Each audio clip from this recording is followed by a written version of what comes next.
Hello, everybody. Welcome to another episode of Fairly Average, where we talk geek, pop culture, and whatever else is interesting in the world. Now, today we bring you a show that's going to be a little bit more serious. Yeah, serious. There's a lot of things going on in the world that we just couldn't pass up.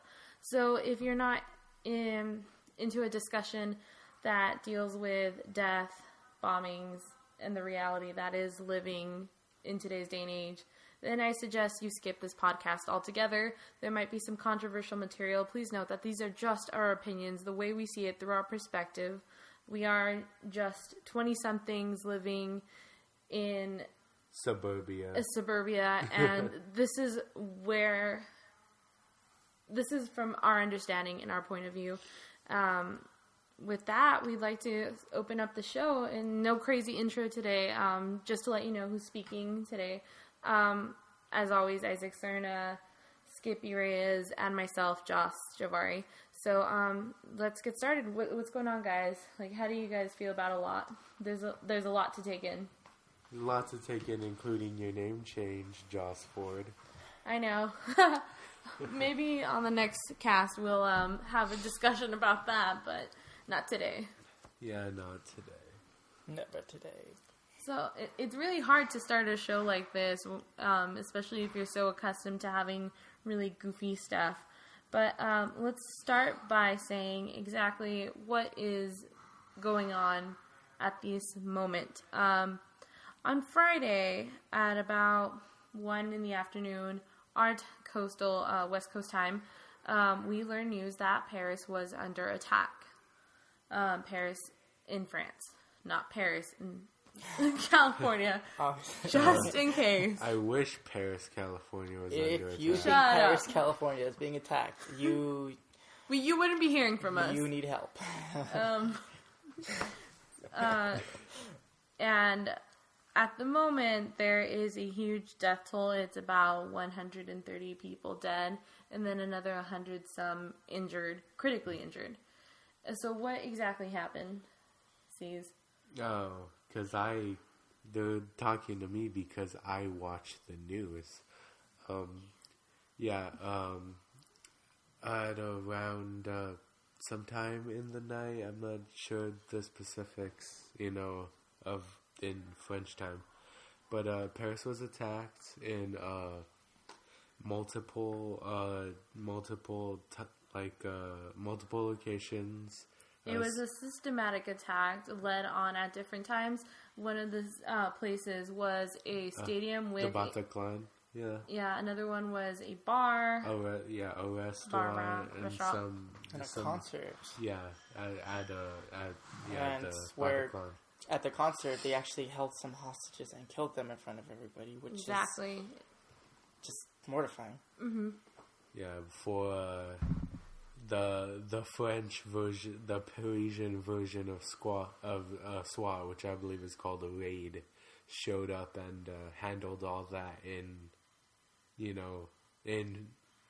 badass fashion by just storming through with the cool shield and shooting people.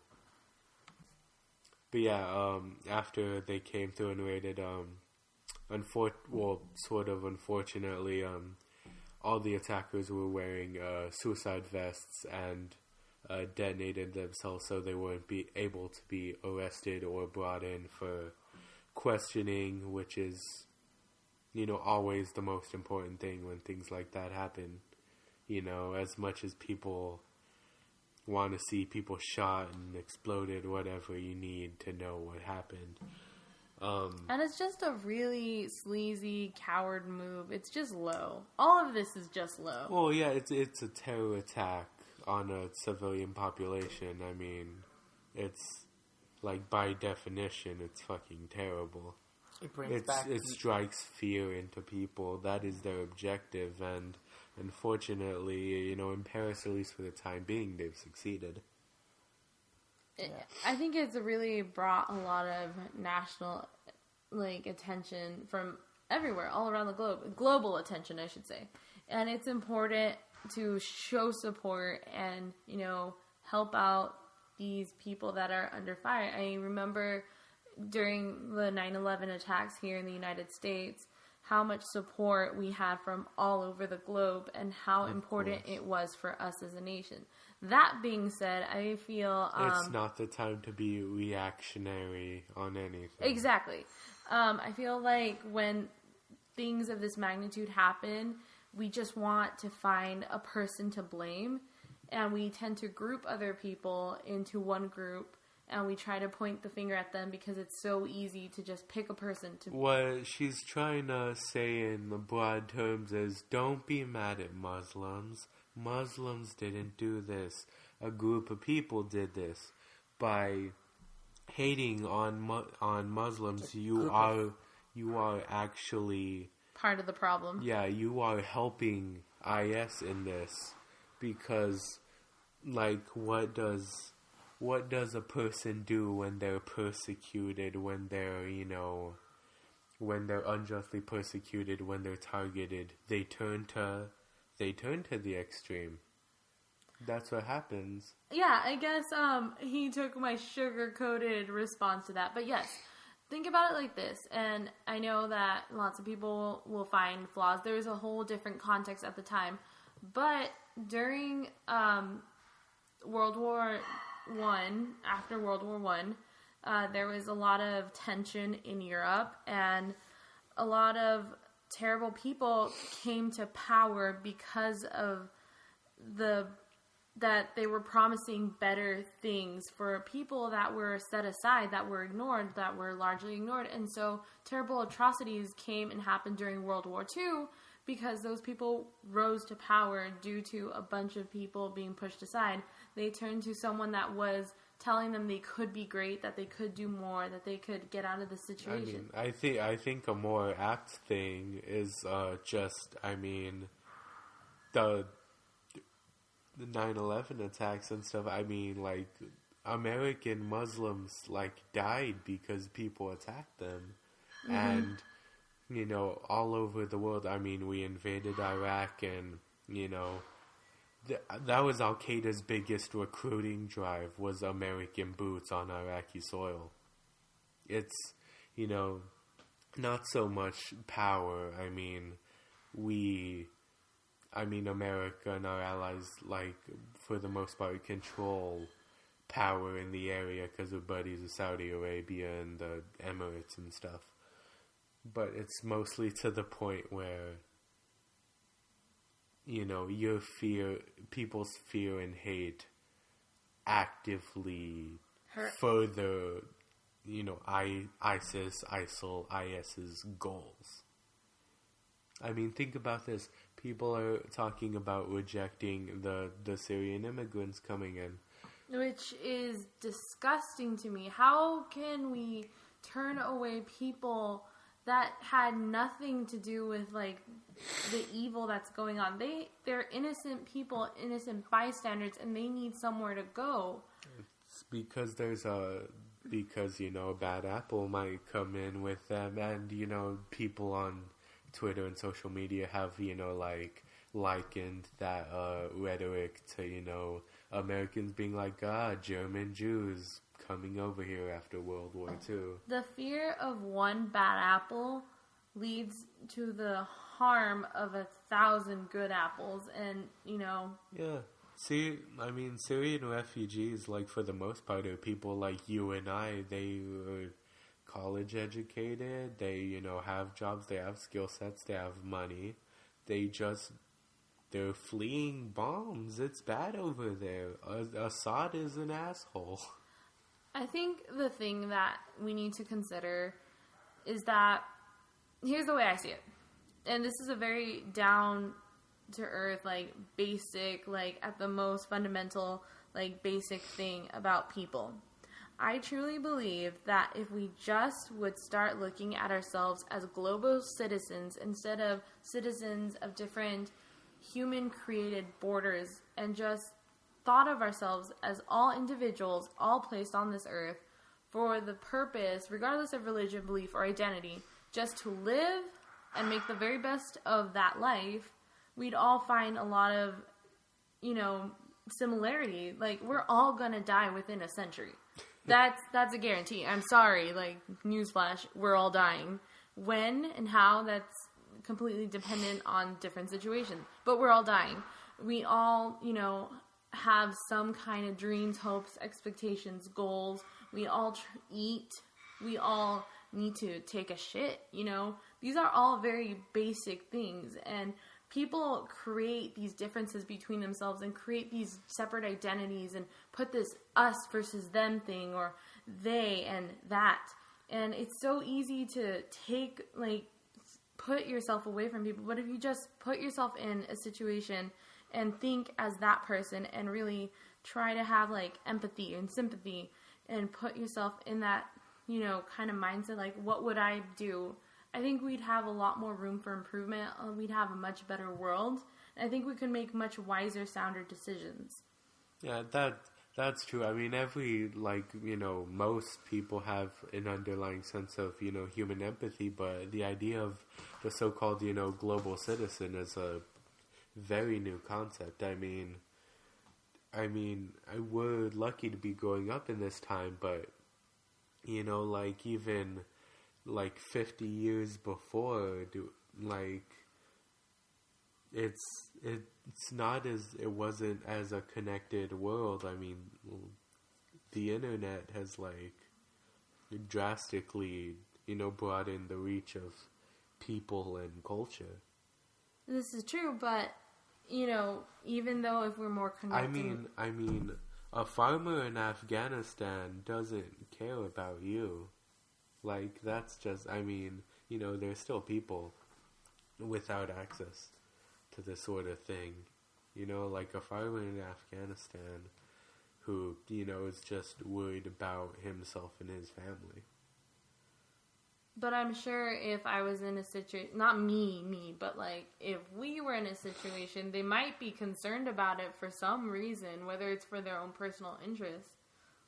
Let's say they somehow had a side job that was tied here or whatever, they might care. Yeah, no, but again, that's because you have a physical tie there. And so the theory of the global citizen is a new one. Before, you're tied to your city-state. The concept of countries is relatively new. Italy hasn't been a united country for more than 200 years. Mm-hmm. It's our global coming together is a very new concept. So, it's definitely a new thing for people. But it's not something that's, shocking or, hard to wrap your mind around, because if you think about it, what one country does or one group of people does potentially have the power to affect the entire globe. Just look at how we treat our environment here on in the western side.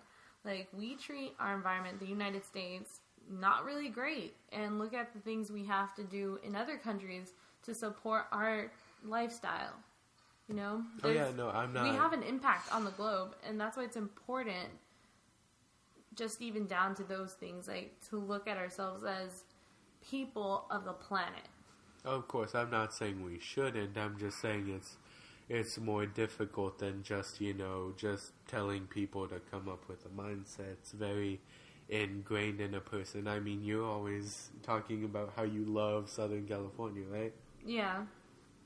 So you come from a very California-centric, state of mind, if you may. I'm sorry, I might be a little bit scatterbrained, might not be able to hear me so well. I am a tad sick. But, everyone's environment produces a different viewpoint. You know what an avocado tastes like. Yeah, sure. A lot of people don't. What? Avocados... I wasn't planning on laughing during this. Avocados don't grow in Europe, I did not know that. Well, because, But they're imported there, right? Yeah, different places, different So people things. should care about my safety if they want the avocados. Just saying. Yeah, just kidding. Different geographic locations, different mindset, different connection to, the thing. Yeah. geography is one of the most important things in human history. Geography is why Indians, like the Hindu religion, says cows are sacred. Okay. But that's a whole different story for Skippy's tangents into nothing. What we're talking about here is ISIS and their ideals. And turning away immigrants is literally one of the worst things we can do, because they don't care about land. They're not a developed nation. They don't want to gain ground.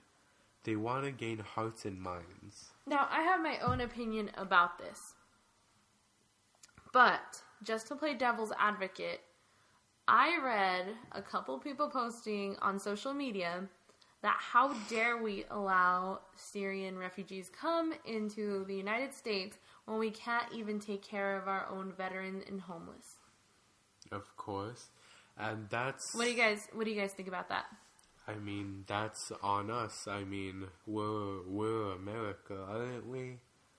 Like, we've got stuff to fix, and... As does everybody. I mean, no one... Most countries aren't perfect. I mean, except, a lot of the socialist Scandinavian countries do pretty well for themselves and all their citizens. Mm-hmm. Vote Bernie, 2016. If you want to see more of that in America. No. I'm sorry, I'm not a Bernie supporter. You're a Bernie supporter because I'm not even going to say it. I'm not a Bernie supporter. So, flat out, my opinion about not letting the refugees come to the United States, it's just Islamophobic. And it's just, you're afraid of something happening. What if nothing happens? What if these are just innocent people who want a chance at life? Mm-hmm. And who's to say that they don't have every opportunity that we don't have? Just because they were born in a country that is not stable at the moment, who is to say that we can deny them that opportunity to come in here? And who knows? Maybe they'll do great things and they'll help us more than they can hurt us. And in my opinion, if you say no to helping people, maybe they might get angry. Maybe... I'm not saying that this would happen, but it's a possibility that they can switch sides and maybe help out ISIS. It'll, like I was saying, it'll breed the discontent there. I mean, you think the refugees that got kicked by that Hungarian news reporter have a very healthy ideal of Western society now? No, and just to let you know, on behalf of my Hungarian half people... Not that they're half people, I'm half Hungarian. But on behalf of the half side, no one is dicks like that and are gonna, kick people down. That's just rude. That's one person. Not all Hungarian people are mean. Of course. And we make awesome food. Not all Syrians are part of ISIS. And not all, people can cook. And not all people can speak English. Exactly. Not all Americans can speak English, and that's okay. Yeah, and they're still American. Exactly. And if they're not American, they're still part of this world, and they still deserve every chance that we have. Just because we're born in one country does not give us the right more than someone who was born in another country. And it just makes me really upset knowing that people don't have equal opportunity in countries such as Syria or Saudi Arabia or Iran or Iraq or Afghanistan. And it's just something that really... If the world comes together, maybe we can help them become a country that isn't so oppressive and doesn't support, basically. But that's the nature of politics, though. I mean, I can go into a 2-hour tangent on why the Middle East is destabilized, and it could be because pushed to 9/11, and it has a lot to do with us. Yes, that comes down to the basics of it. Saudi Arabia is the major sponsor of the fundamentalist Islam in the Middle East, and they're our bestest buddies who we keep in power. My fellow Americans, I'd like to call out to What you. are you, Bill Clinton? My fellow Americans. My fellow Americans, I need to call out to you. Before you go on Twitter with your Twitter fingers, before you go on Instagram and wherever else you're going to go, especially my young folks, I need you to go pick up a couple, history books and get to know why, and keep an open mind.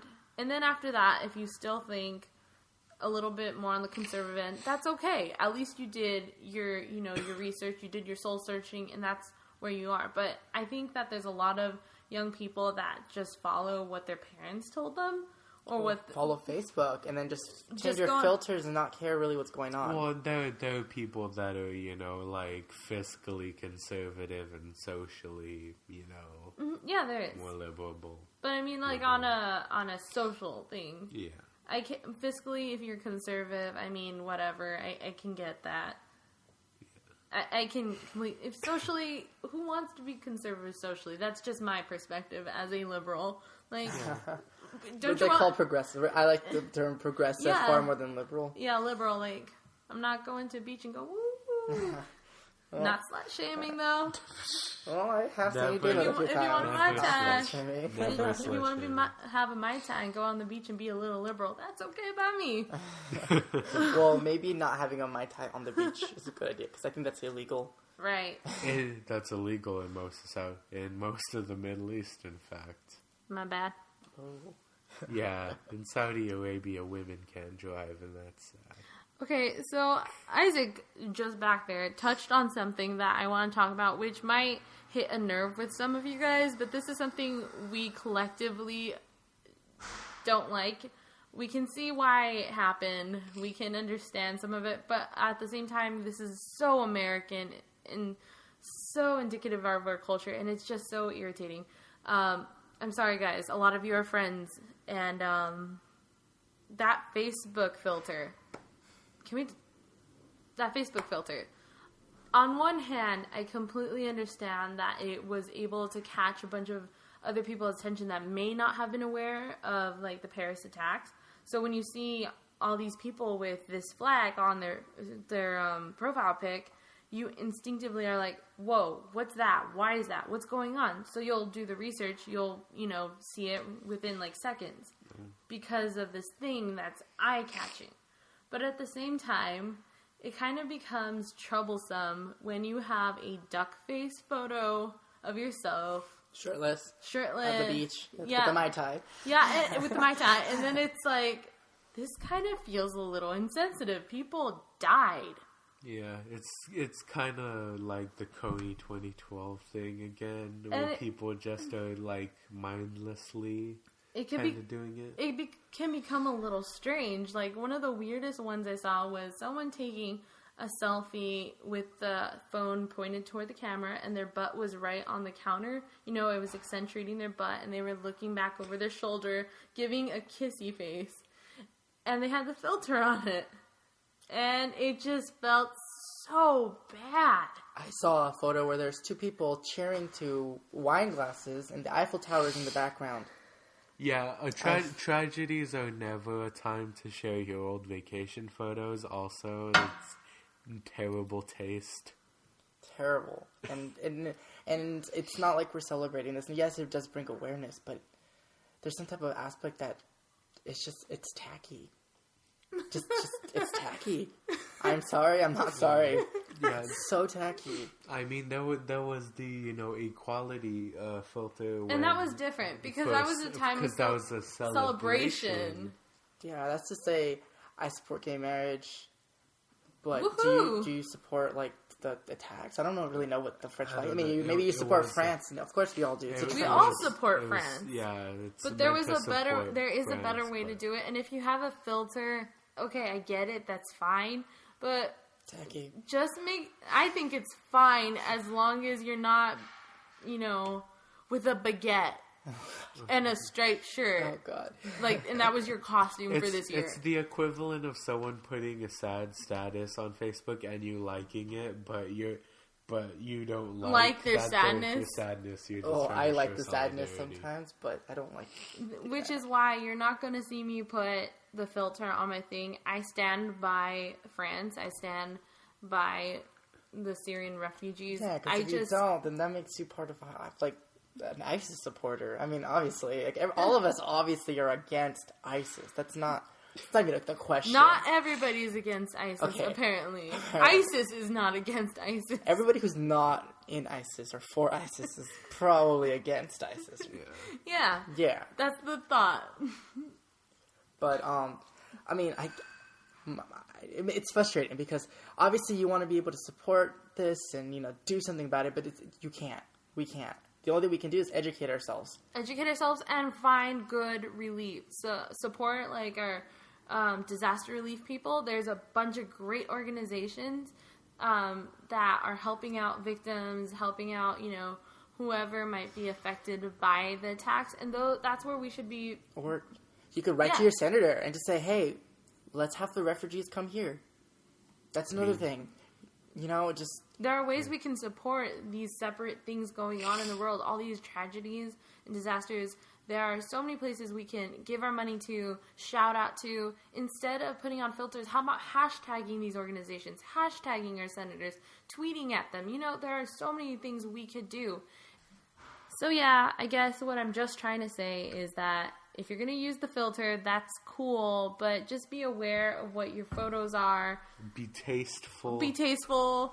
Be aware of why you're doing it. Don't just do it to do it. Really have that conversation with yourself. Like, why am I doing this? Am I doing it because, obviously we all care. But are you doing it just to, be a follower? Are you doing it because you actually want to show support? Because there's a bajillion different ways to do support in addition to that filter.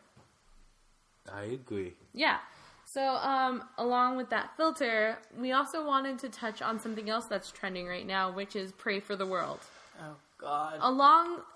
There's the hashtag Pray for France because of obviously the attacks. Now, there's the Pray for the World thing. Now, before you guys assume that we're the Pray for the World team, we're not. Oh, God. As social justice-y as we can be, we're reasonable people. And the Pray for the World thing just seems a little too much. See, there's always going to be problems in the world. Of course. And there's always going to be something going on. So, you put hashtag Pray for the World, you would basically say hashtag I don't really care. Because there's just so much going on, you can't possibly have the time or the energy to devote every moment of your life to finding out what's happening in other people's lives. And in a way, it's this basically... Okay, it's tacky. It's tacky. Everything's tacky. This basically feels like the hate that Black Lives Matter. Yes. It wasn't saying that not all lives matter. It's just pointing out this specific group that is having these specific problems at this specific moment in time. Yeah. And we're trying to highlight that issue. But we're not ignoring the fact that all life is important. All human life has value. All life matters. Of course. Tacky. We're not dumb, okay? We know that everybody's life is important. That's why we're not letting people that commit homicide go freely. Obviously. We put in so much energy into catching bad guys here because lives matter and people matter. But at this moment in time, we're seeing these issues. So when we say, similarly, like, pray for France, and you want to say pray for the world, yes, we know the world can be a terrible place. But at this moment in time, we are highlighting what's going on in France. Yeah, we assume that you... It's a little... I mean, for me, it's a little more complicated than that. I mean, for people that are like, oh, but Mexico had the hurricane happen, that comes across as like hashtag all lives matter to me. But when you see like, the 147 killed in Kenya on the attack on a school, I believe, or in the bomb in Beirut, which was actually also done by the Islamic State, except against other Muslims, it comes across as, okay, there's context to this part of, again, IS's own attacks. You're right. In this weren't just against the Western world, but we pay attention because it's the Western world, because there were people from California and New York in France at the time. That brings up a whole different issue of white privilege. It really does. He just went there. I just went there. It's tacky, and there's white privilege. White privilege is tacky. You heard it on this podcast. Exactly. And don't eye roll, people. Yeah. But that could be a completely separate podcast. Using the pray for the world thing is tacky, but also thinking about the world is tacky according to Isaac Sermon. Everything's tacky. No, it's just... if you're gonna be focusing on one situation, you can't include every single thing because obviously you don't know everything that's going on. And if you do, then you know what? You're an enlightened folk. We're the West, so we're Western centric. I mean, of course, that's obvious. We look to Paris for fashion, like. What? It's their capital. We're gonna leave that out. No, it was fine. We can keep all that. Paris is more than fashion. And then I was gonna say we look to. It's the capital of the Western world, for Christ's sake. Exactly. That's exactly what I meant. I mean, Revolutionary War allies crucial in defeating Nazi Germany. Okay, people, bring it back in. I feel like this is getting out of hand. Let me stop berating my co-host for a second. Okay. But yeah, we're in a Western centric viewpoint, of course. To people, but I think it's different. Okay, praying, that half the people that are doing this pray for the world thing are just being. But what if you don't pray and then you can say in addition, you can put hashtag pray for France, pray for Brut. You can highlight these two great places. I think that might be the way to go because pray for the world. I mean, from the picture I saw on Facebook, is also pray for the Mexican hurricane and the earthquake that just hit Japan's these are two different things we're talking about here. Let me just say, as a Catholic, there's a rosary that you can do every single prayer for, okay? So you can just go. But then praying for the world also kind of leaves out, atheists and agnostics. That's true.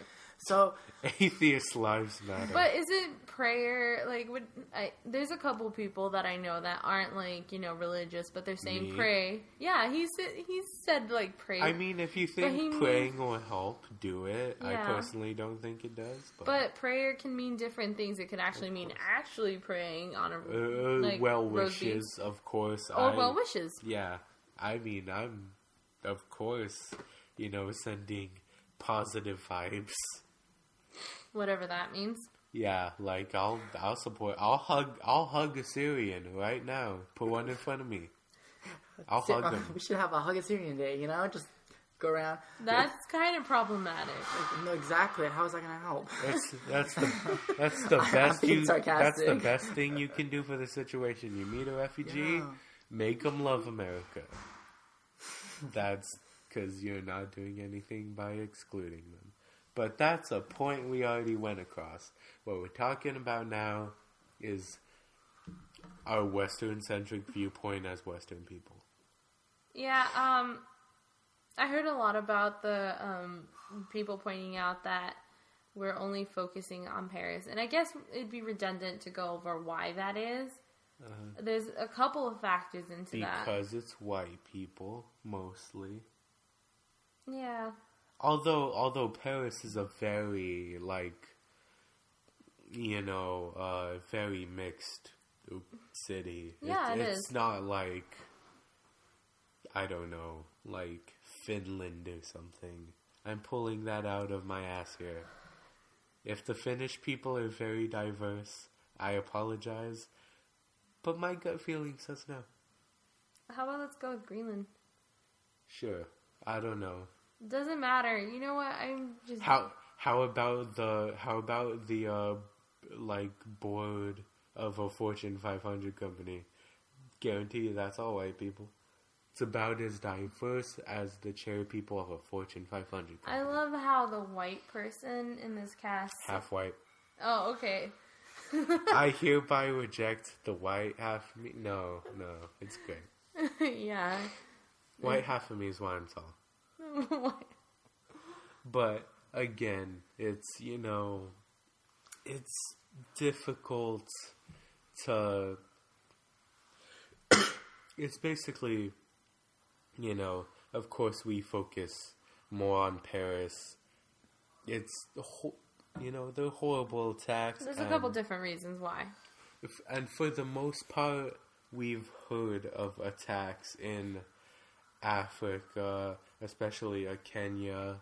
They're those militants that attacked the shopping mall in Nairobi, and of course, bombs going off in Lebanon is not like a huge stretch of the imagination, but like the gunning people down in a restaurant and That's horrific. in a concert in Paris, that's, unheard of. That's shocking.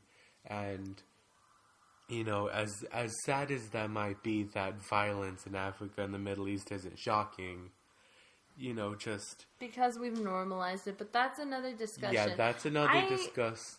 I that's think we've another already discussion. touched on a lot of what we wanted to say Yeah. in terms of what's going on in the world at the moment, the big global things. So I'm just going to call that a close for today. If you guys want to message us, go on ahead and message us. If you want to want to have an open, safe discussion, we are more than happy to have that discussion. We will never, ever turn an opinion away and call it dumb, even if we think it.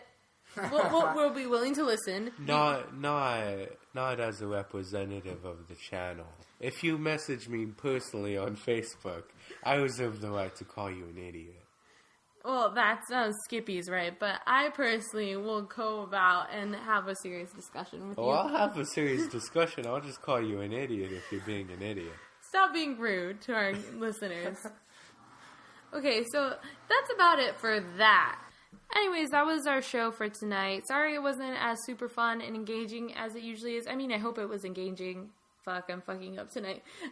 You don't know how many edits this took and how many deletions because I kept moving on to weird things. So we're going to save some things for next week. White privilege is still a thing. Oh my god, shut up. So... Next week, tune in for Charlie Sheen, which of course occurred today. Very interesting things, and we have a lot of opinions to say, and might get a little bit serious, but not as serious as this. We're also going to talk about clip-on man buns, so you know that's not serious, and a couple of other assorted things, and the Slave Leia deletion from, Star Wars merchandise, which is also very interesting and super geeky. So that's about it. If you want to follow us, please subscribe to our thing. We do podcasts every week on Tuesdays or Thursdays, depending on a day. So you'll always have either a Taco Tuesday or a Throwback Thursday. Thirsty Thursday. Or a Thirsty honey. Thursday. Woo! Okay, so if you want to follow us, you can follow Isaac Cerna at I Am Vamp Instagram, myself at 90s Geek Instagram, and Skippy the Ninja on Instagram as well. And follow us on Fairly Average at Twitter. And then if you also want to follow him on Steam. Oh yeah, and Facebook. God, I am fucking up tonight. That's okay. Bye guys. Bye.